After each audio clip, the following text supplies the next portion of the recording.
School படித்து முடிச்சுட்டு college சேர போகிற பசங்களுக்காக தான் இந்த வீடியோ. ரீசெண்டாக குடுவாஞ்சேரியில் ஒரு போஸ்டர் ஒன்று பார்த்தேன், ஒரு காலேஜுடைய அட்வர்டைஸ்மெண்ட் ஃபோட்டோ. அதில் என்ன போட்டிருந்துச்சுன்னா, அப்பல்லோவில் படித்தவர்கள் இந்தியா வெளிநாடுகளில் பல லட்சம் சம்பளத்துடன் பணிபுரிந்து சொந்த வீடு, கார் வாங்கி வசதியாக மகிழ்ச்சியுடன் வாழ்கிறாங்க அப்படின்னு இந்த அப்பல்லோ காலேஜுடைய அட்வர்டைஸ்மெண்ட்டு போட்டிருந்துச்சு.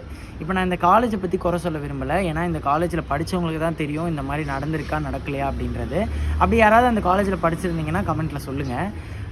இன்னொரு விஷயம் என்ன அப்படின்னா, இந்த மாதிரி சில காலேஜஸ் என்ன பண்ணுறாங்கன்னா, பசங்களை ஏமாத்துறதுக்காக அட்வர்டைஸ்மெண்ட்டை ரொம்ப பெருசாக போட்டு, இந்த மாதிரியான பிளேஸ்மெண்ட்ஸ் இருக்குது, இந்த மாதிரியான இந்த காலேஜஸ் வந்து பெரிய லெவலில் நாங்கள் எல்லா இண்டஸ்ட்ரி கூட கனெக்ஷனில் இருக்கோம், ஈஸியாக உங்களுக்கு வேலை கிடச்சிரும், இங்கேருந்து போனாவே 100% ஜாப் ஆப்பர்ச்சுனிட்டி இருக்குது அப்படின்னு பல விதத்தில் பசங்களை இன்ஃப்ளூயன்ஸ் பண்ணிகிட்டு இருக்காங்க. மாணவர்களாகி உங்களுக்கு என்ன சொல்லணும் அப்படின்னு நான் ஆசைப்பட்றேன்னா, அங்கே எஜுகேஷன் நல்லா இருக்கா அப்படின்றத முதல்ல தெரிஞ்சுக்கோங்க.